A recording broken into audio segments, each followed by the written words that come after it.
4장 19절 말씀입니다. 사무엘상 4장 19절 말씀. 이제 사무엘이 등장하면서 옛것이 어떻게 사라지는지, 사무엘의 등장이 한나가 사무엘을 낳는 게 어떤 건지를 다시 엘리 가정을 통해서 보여준다, 그렇게 보시면 되겠습니다. 본문을. 그래서 블레셋이라고 하는 군대에서 전쟁에 나갔다가 이제 실로의 법궤를 가지고 와서 결국은 그 법궤까지 빼앗기고 아주 혼난 그런 사건이죠. 결국은 이제 두 아들 흠니와 비느하스도 죽고, 그 소식을 들은 엘리도 죽습니다. 98세에 죽었다 그랬죠. 그리고 이제 하나님의 꾀가 뺏겼다. 그래서 이제 블레셋이 차지하고 있다는 말을 들었고, 사사가 된 지 40년이 됐다. 40년이 됐다는 것은 엘리의 사역이 자기의 시대를 잘 채웠다. 그러니까 엘리는 자기의 목적을 달성했다. 율법이 자기 일을 했다.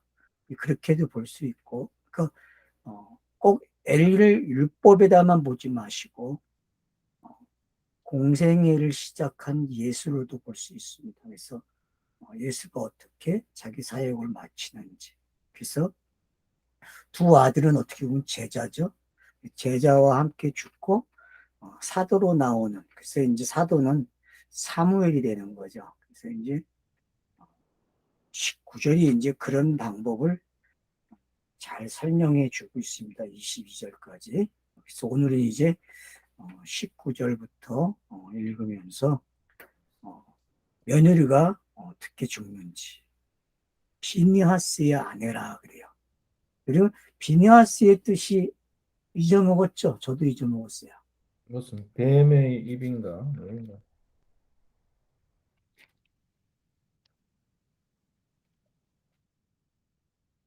뱀의 입에서 왔네. 뱀의 입. 두 단어네. 그러니까 뱀과 입이라는 단어가 왔네요. 그래서 이 뱀의 입을 가진 아내의 모습이 이제 어떤 건지. 그래서 한 날 같이 죽어요. 그리고 아이가 태어나고.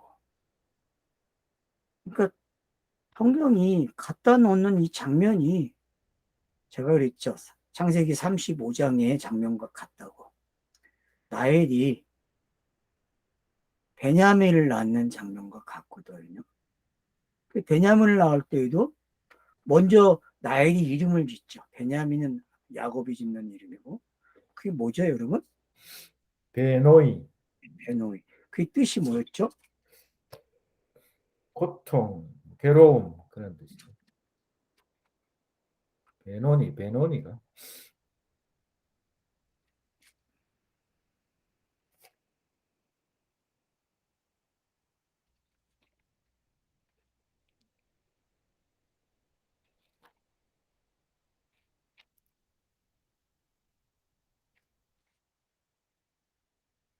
음, 네.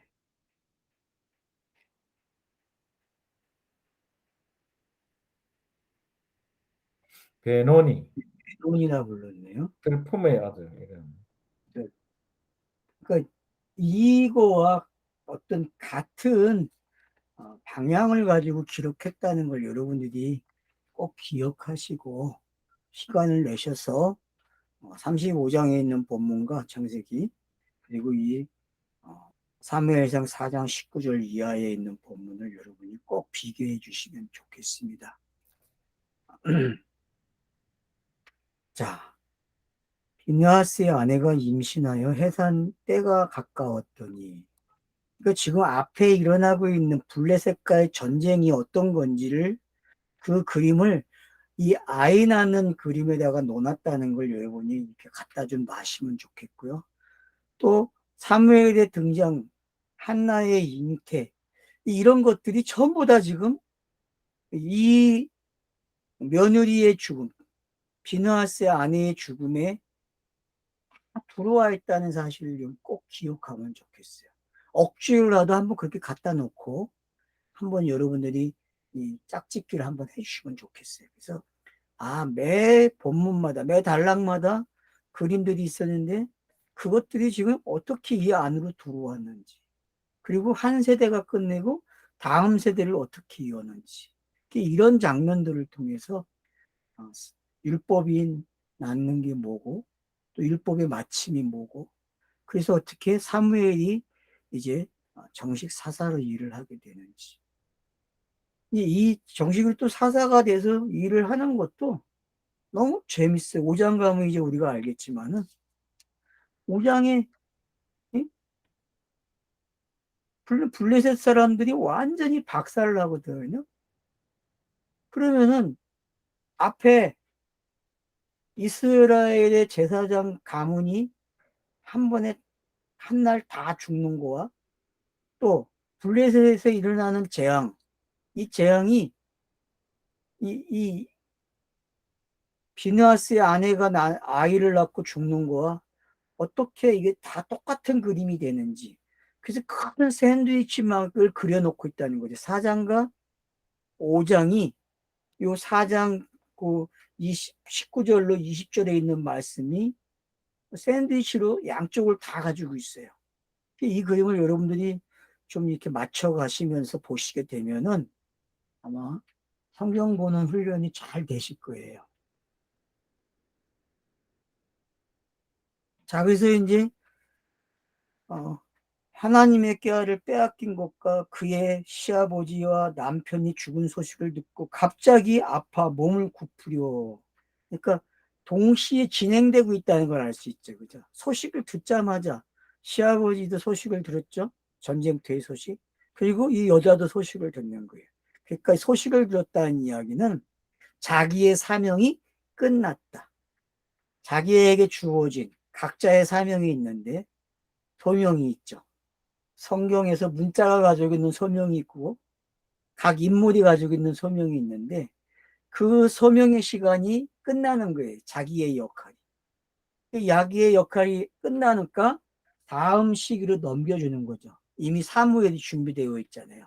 그러니까 그걸 계속 강조해 주는 거예요. 사무엘이라는 사람이 등장하는 건 이와 같은데 예수도 이와 같은 방법으로 이렇게 차서적으로 등장을 하게 된다는 것을 설명해 주고 있는 거죠. 지금 갑자기 아프대요. 뭐 이런 단어가 있는지 없는지 모르겠지만 아무튼 상황이 한날 한시에 계속 같은 상황이 모아지고 있다는 걸 볼 수 있어요. 자, 한편에서는 전쟁터에 하나는 엘리의 모습, 하나는 며느리의 모습이 어때요? 다 죽는 거예요. 다. 그러면은 이거에 대한 예언이 앞에 있었잖아요. 그죠? 앞에 2장인가? 3장에 있었죠? 2장의 모습인가요? 엘리의 가문에 대해서도 이야기해줬고 사무엘에게 환상을 보여줬고 그 다음에 그 전에 보면 2장에서도 그런 34절에 한날에 죽으리라. 한날에 죽으리라 분명히 나와 있죠. 그래서 이런 것들이 성경이 가고 있는 모습이 어떤 건지를 잘 가르쳐주고 있다는 거죠. 그래서 여러분들이 이런 것들을 이렇게 머릿속에 계산을 하고 계시면서 이렇게 되는구나. 그러면 마태복음을 저희가 계속 지금 강의하고 있고 이제 27장이 끝나가는데 전부 27장으로 어떻게 오고 있는지 그 1장부터 모든 내용들이 27장으로 들어오거든요. 한마디로 나무기둥 스타로스 사건으로 다 들어오는 거잖아요. 그리고 무덤에 들어가고 부활하는 이야기로 어떻게 끝을 맺는지 그 이야기와 이 이야기가 어떻게 같을 수 있을까? 그리고 같다고 생각하셔야 돼요. 그리고 여러분들이 찾아내야 돼요. 방법을. 자, 죽어갈 때 곁에 서 있던 여인들이 그에게 이르되 두려워 말라. 너가 아들을 낳았다. 하되 그가 대답지 아니하며 안념하지도 아니하고. 완전히 소망이 없는 아들이 태어난 거죠. 그죠? 그러니까 이게 뭔지 우리가 기억해야 된다니까요. 이 모습이 어떤 건지. 그러니까 이 모습 속에는 인자의 모습이 그대로 들어와 있는 거거든요. 인자의 양성이 어떤 건지, 그리고 그가 신성이 인성 안에 있을 때의 그 모습들, 그런 것들이 율법을 통해서 어떻게 완료가 되는지, 그런 것들이 지금 이 여자의 표현, 나레이터가 이 며느리에 대해서 이렇게 짚어줌으로써 우리로 하여금, 아, 과거에 해왔던 감정몰입은 뭐였죠? 저것들이 그냥 하나님한테 불순종해가지고 자식들이 제사장들이 막 깔고리 가지고 먼저 처먹었으니 그렇지. 그러면서 이건 받을 만한 벌이야라고 생각했는데, 아, 그런 성경 읽기는 하면 안 유치하다는 거죠. 성경은 그런 이야기가 절대 없다는 거예요. 그러니까 그렇게 보면 안 된다는 거죠. 이 이야기도 하나님의 뜻이 땅에서 이루어지는 걸 설명하는 장치라고 우리는 고집을 부려야 된다는 거죠. 이해가 되든 안 되든 그게 믿음이에요. 땅에서는 여러분 믿음으로 읽어야 됩니다. 그 믿음으로. 자, 그래서 보세요. 이제 21절에 가면은 이르기를 영광이 이스라엘에서 떠났다. 떠났대요. 이 떠났다라는 단어가 갈라라는 단어인데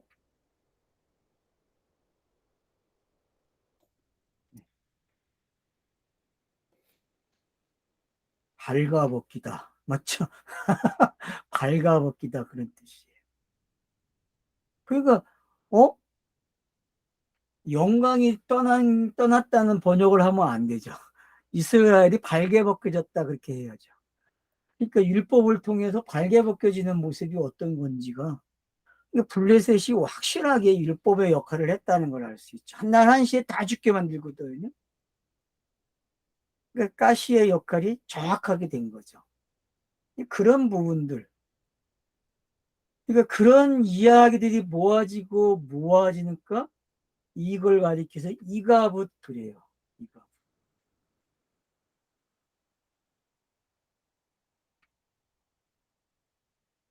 그러면 여러분 옷이 벗겨졌다. 너무나 재밌는 거예요. 하나님의 영광이 떠났다? 에스겔서 여러분 10장 18절과 39장 28절을 보세요. 10장 18절에서는 떠나가는 장면이에요. 하나님의 영광이. 어디로요? 바벨론으로 가겠죠. 그죠? 이스라엘에서. 자, 옮겨갑니다. 그리고 다시 돌아와요. 39장 가면 성전으로. 그러니까 그 이야기가 어떤 건지 아시게 되면은 아, 이 떠났다라고 하는 이가붓이라는 단어가 이제 어떤 건지 알게 되는 거죠. 그러니까 이가붓도 하나님의 영광이잖아요. 하나님의 영광이 떠나는 거예요.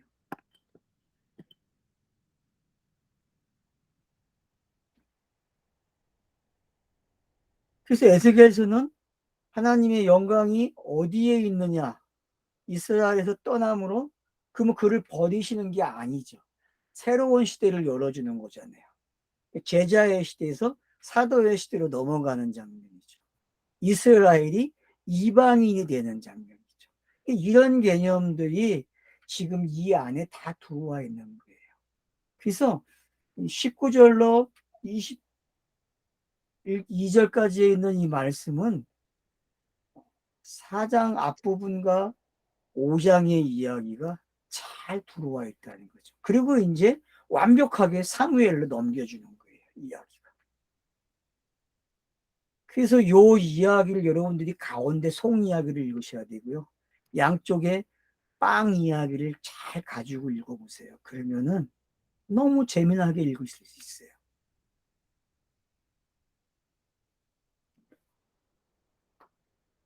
그래서 떠났다는 단어가 옷이 벗겼다. 여러분 언어를 꼭 확인해 주시기 바랍니다. 왜냐하면 이게 우리는 그냥 떠났다 그러면 이상하게 생각하는데 그런 개념이 아니라 옷이 벗겨졌다, 벌겨벗겨졌다 그런 장면이니까. 그러면 보세요. 하와가 옷을 벗겨진 장면이 어떤 건지. 여러분, 이 장에서는 옷이 없었죠? 아예? 벌게벗었으나 부끄러워하지 않았다라고 표현되어 있잖아요. 마지막 절에. 그러나 3장에 넘어가니까 7절에서 선악과를 따먹고 부끄러워하는 모습이 등장하게 되고, 그러면 이제 부끄러워했다는 이야기는 결국 옷이 필요하다는 거죠. 근데 그 옷조차도 거치장스러운 거죠. 왜요? 무화과로 만들었으니까. 그래서 무슨 옷을 줘요? 가죽 옷을 주잖아요. 그래서 요한계시록도 혼인잔치에 옷을 주죠. 그래서 신옷 입은 자들이 등장을 하는 거예요. 그러니까 그 옷, 율법의 옷에서 은혜의 옷으로 갈아입는다는 게 어떤 건지. 그래서 여러분들이 옷이 벗겨지는 게 나쁜 이야기가 아니라 좋은 이야기다. 차서가 넘어가는 이야기네. 이렇게 읽어야 된다는 거죠. 그래서 그 이유를 설명하죠. 하나님의 법궤가 빼앗겼고 그 시아버지와 남편이 죽었다 그래요.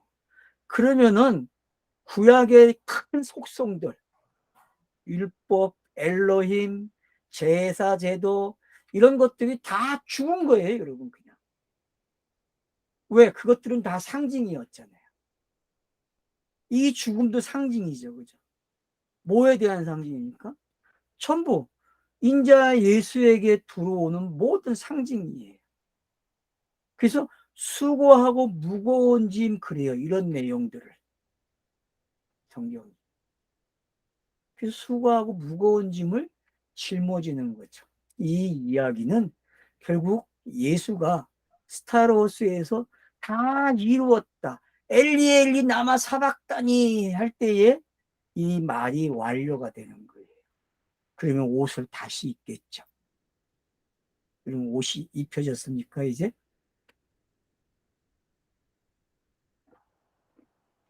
그러니까 여기 시아버지 남편이 누군지 이제 벗게. 자, 벗게 시아버지 남편. 요 셋이 사라지는 거예요. 그러면 넘어와서 7장이 읽어지는 거예요, 여러분. 넘어와서 7장. 자유롭게 되는 거죠, 자유롭게.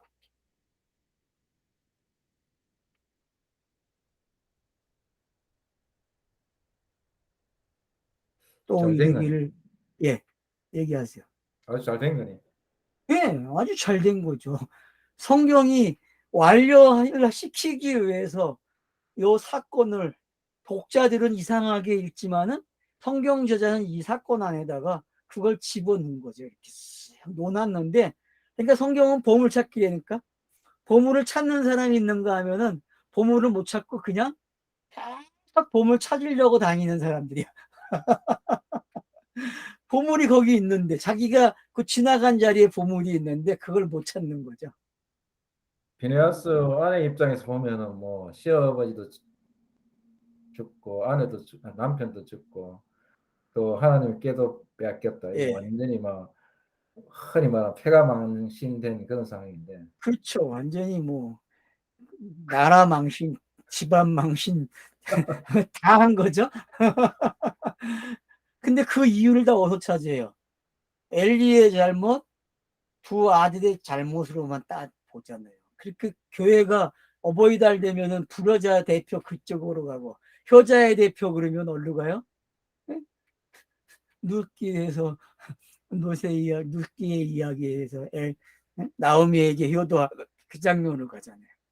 근데 나오미에게 룻이 효도하는 내용이나 지금 이 내용이나 같은 내용이라니까 이게 이게 같은 내용으로 읽어져야 창세기를 제대로 읽었다는 게 되는 거예요. 만약에 나엘이 아기 낳는 그 베냐민을 낳는 장면과 이걸 결합을 시키지 못한다면은 그냥 성경 읽기 기본도 못하는 거죠. 그러니까 이미 각주가 달려 있다는 게 신기해요. 그쪽으로 본문들이.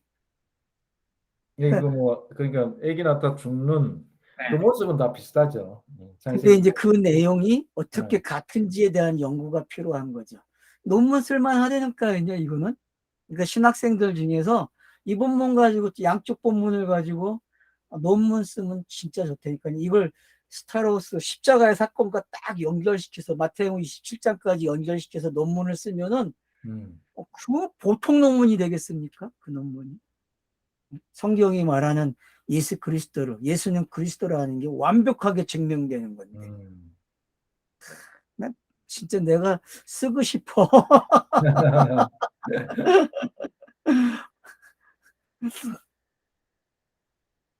이렇게 해서 이제 사장이 마무리가 되는 거예요. 이스라엘을 떠나가는 거예요. 이 떠났다는 게 어떤 건지 알게 되면 상당히 도움이 많이 되는 거죠. 뭐 영광에 대한 이야기도 찾으면 되게 많고 재밌어요, 여러분. 그래서 하여튼 이스라엘의 영광이 떠나는 게 어떤 건지. 그래서 에스겔서 제가 10장 18절과 39장 28절을 여러분 꼭 적어 놓으세요. 적어 놓으시면은 보실 때 편리할 거예요. 옛날 성경책에 아마 있을 수 있어요. 이거는 옛날에도 강의 속에서 한 이야기이기 때문에 같이 꼭 가져가 주시고, 그래서 이 본문이 어떻게 4장의 이야기와 5장의 이야기를 같이 가져갈 수 있는지. 이제 그러면 5장에서 우리가 블레셋에 일어나는 재앙이죠. 우리는 재앙으로만 읽지 마시고 재앙이 아니고 뭐를 읽어야 돼요? 율법이 바뀌는구나. 율법이. 이 블레셋은 누구에라 했어요? 이스라엘이라 했죠. 이스라엘. 이 블레셋은 이스라엘이에요. 그리고 엘리 가정이고. 그래서 그 엘리 가정과 이스라엘이 바뀌는 이야기죠. 그래서 그 바뀌는 가정 속에 그들이 섬겼던 신의 이야기가 등장을 하게 되고, 그러면 이스라엘이 섬겨왔던 신의 이야기는 법궤에 들어있죠. 그죠? 빼앗긴 법궤에 있었고, 또 이들은 그 법궤에 대한 소문을 듣고, 그래서 여호수아 시대 때의 그 소문, 민수기에 등장하는 그 소문을 다 알고 있는 자들이죠. 이 블레셋은. 그러나 블레셋이 그 신을 이스라엘 백성들이 섬겨온 그런 우상적 신으로만 섬겨왔다는, 안다는 거죠. 왜? 땅은 그 너머를 가지 못해요. 어떤 종교든 어떤 신을 섬기는 자든 이스라엘조차 기독교조차도 그 이상을 넘어가지 못해요. 엘로임, 여호와 하나님, 여호와가 어떤 조화를 부렸는지 알아야 돼. 땅에서 그 조화를 깨달아야만 이쪽에서 일로 넘어가는 게 정말 많이 설명했구나. 강을 건너고 바다를 건너는 게 어떤 건지, 거듭남이 어떤 건지, 할례가 뭔지, 이런 모든 이야기들이 이 블레셋과 엘리 가정의 몰락, 이스라엘의 법궤 빼앗김, 패배, 이런 것들이 어떻게 함께 짜여져 있는지 이제 우리는 확인할 수 있게 되는 거죠. 그래서 이제 5장으로 넘어가면요, 너무 재밌습니다. 뭐 1절 볼까요? 블레셋 사람들이 하나님의 꾀를 빼앗아 가지고 에베네셀에서부터 아스도로 이었다. 자, 그럼 이제 실로에서 옮겨왔어요. 얼로 에베네셀에. 그래서 에베네셀에 전투해가지고 졌어요. 그래서 이제 법궤가 얼로 가요? 아스도로 옮겨갑니다. 요건 여러분들이 지형을 계속 지금 서쪽으로 가고 있다라고 기억하시면 돼요. 서남쪽으로 내려가고 있는 방향입니다. 실로와 에베네셀, 아벡, 이건 거의 일직선이에요. 동서남북 이도가 같아요. 거의 이도가 같은 위치에 있다는 것만 여러분이 아시면 되고요. 그래서 이제 아스드에서 내려가요. 밑으로 쫙 해안 도시로 내려왔습니다. 그러니까 이 이동을 여러분들이 보시게 되면은 지금 동쪽에서 어디로 가고 있다? 서쪽으로 가고 있다 이렇게 읽으시면 돼. 그리고 아소도에서 가드로 에그론 베세메스 기럇 여하림 다시 어떻게 해요? 서쪽에서 동쪽으로 왔다가 동쪽에서 남쪽으로 올라가고 다시 베세메스로 내려오고 다시 기럇 여하림으로 올라가. 이런 그 순차적인 모습이 어떤 건지를 우리가 알게 되면은 여기 법궤가 옮겨지는 장소마다 그들의 신이 있었고 신당이 있었죠. 그죠? 근데 그게 다 굴복을 당해요. 그런 이야기들이 전체적으로 이제 어떤 일을 일으키고 있는지 한번 볼까요? 2절, 3절 보면 나와 있죠. 블레셋 사람들이 하나님의 꾀를 가지고 다곤의 신전에 들어가 다곤 곁에 두었더니, 그러니까 이제 이들의 신간이 뭔지 알겠죠? 같다, 다곤이나 이스라엘 신이나 같다라고 하는 개념이 있어요. 근데 어떡합니까? 자, 아소도 사람들이 이튿날 일찍 일어나 본즉 다곤이 여호와께 앞에 엎드러져 그 얼굴이 땅에 떠 닿았는지라 그들이 다곤을 일으켜 다시 그 자리에 세웠더니 그 이튿날 아침에 그들이 일찍 일어나 본즉 다곤이 여호와께 앞에서 다시 엎드러져서 얼굴이 땅에 닿았고 그 머리와 두 손목은 끊어져 문지방에 있고 다곤의 몸뚱이만 남았더라. 머리 나가죠. 손발 나가죠. 몸만 남는 신이 되는 거예요. 여러분, 이 동남아의 신들도 가서 보면요. 그러니까 나라들마다 신전이 되게 재밌어요. 국가가 달라질 때마다 신의 이치가 달라지고 남근이 있고 여근이 있는 그런 신들 사이에 어떤 신들이 등장하느냐에 따라서 그 시대의 종교성이 이제 나타나고 있죠. 승리한 자의 신이 위에 있는 거거든요. 그런 장면들이 있듯이 이것도 마찬가지로 지금 같이 놔뒀어요. 이렇게 전쟁을 이겼고 근데 자기들이 생각했던 그 신이 자기들의 신을 이겨버리네요. 그리고 모가지 잘라버리고 팔다리 다 잘라버려요. 수적을. 몸만 남아요. 이런 일이 일어났다니까요. 이런 일이. 왜 이런 일이 일어날까요? 목이 잘리고 손발이 잘려요. 여러분 손발, 목 이게 여러분이 생각하는 게 좀 생각나는 게 있습니까요? 두 손목인데 손목은 머리는 뭐 맨날 머리는 뭐 목이 부러졌다는 그런 내용하고 비슷한 거고 예. 손목은 뭐 십자가 생각나네. 그러니까 손목이 십자가 못 박혔다고.